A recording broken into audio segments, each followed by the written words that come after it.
Hi everyone, I'm Anusha Garg. Welcome to Let's Study with Anusha Garg. आज हम करेंगे reading comprehension English में, जिसके ऑब्जेक्टिव्स होते हैं first decoding the text para, कि हम डिकोड करते हैं कि पैरा किस बारे में है, कितने उसके पैराज हैं, क्या है, क्या मेन पर्पस है. Second, what a particular text means in deep study, कि for example there is a author और वो कह रही है कि कैसे नॉइस पोल्यूशन मरीन लाइफ को डिस्टर्ब करता है, फिशेस को, कैसे नॉइस पोल्यूशन बहुत ज़्यादा अफेक्ट हो रहा है, लाइफ कर रहा है. तो आप उसकी इन डीप स्टडी जो पैरा कह रहा है वो समझोगे. Third, ideas the author is attempting to convey through the text. वही जैसे नॉइस पोल्यूशन की वजह से मरीन लाइफ डिस्टर्ब हो रही है, तो क्या ऑथर कन्वे करना चाहती, क्या उसका एक इमोशनल उससे जुड़ा हुआ है. उसके बाद इसको सॉल्व कैसे करते हैं, how to solve reading comprehension. First of all, identify the main thought of passage. तो जैसे हमने वो मरीन एग्जांपल लिया कि मेन थॉट ऑफ पैसेज ये है कि हमें नॉइस पोल्यूशन क्यों हो रहा है, उसका रीज़न पता करना. Second, answer the questions on the basis of reading the text.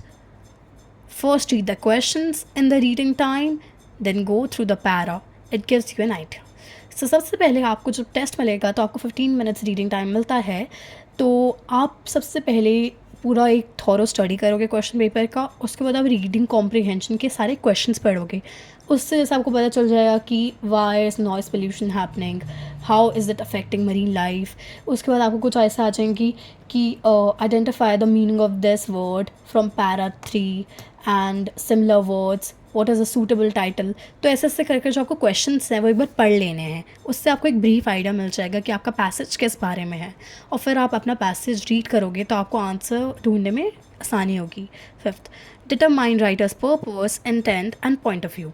आपको राइटर का एक पर्पस पता चल जाएगा कि उसका पॉइंट ऑफ व्यू, ठीक है. Six, give time only 20 minutes, not more than that. जब आप रीडिंग पैसेज करोगे तो अगर आप 20 मिनट से ज़्यादा ले रहे हो तो ये प्रॉब्लम हो सकती है, क्योंकि रीडिंग पैसेज में 20 मिनट से ज़्यादा नहीं लगने चाहिए. पूरा रीडिंग मिलाकर आप कोशिश करिएगा कि आपको 20 मिनट से ज़्यादा सॉल्व करने में ना लगे. Seventh, try to keep the questions in mind, it will help you locate the answer. तो जब आप क्वेश्चंस पढ़ लेंगे तो भी आपको आंसर जब ढूंढना होगा तो आपको एक हेल्प मिल जाएगी कि हाँ मुझे पता है यहाँ पे आंसर है, और आप मार्क कर सकते हैं कि जैसे आप रीड कर रहे हैं आपको बताइए यहाँ पे लिखा हुआ है कि how is it affecting marine life, तो आप एक उसमें डॉट डाल लीजिए पेंसिल से या कुछ, कि मुझे एक आइडिया मिल चुका है. Last, be accurate while opting the answer in MCQ. तो जो MCQ होता है, जैसे suitable title for the above para और suitable word for meaning the same as this word, तो उसमें आपको ध्यान देना है कि आप सबसे पहले जो MCQ का है कि आपको एक्यूरेट रहना है. जैसे 3 ऑप्शन आपको दे दिए कि है, तो आपको देखना है कि फर्स्ट कैंसिल आउट कर सकते हैं आप कि ये दोनों नहीं है तो थर्ड ही होगा. तो आपको बहुत ज़्यादा एक्यूरेट रहना है अपने MCQ में.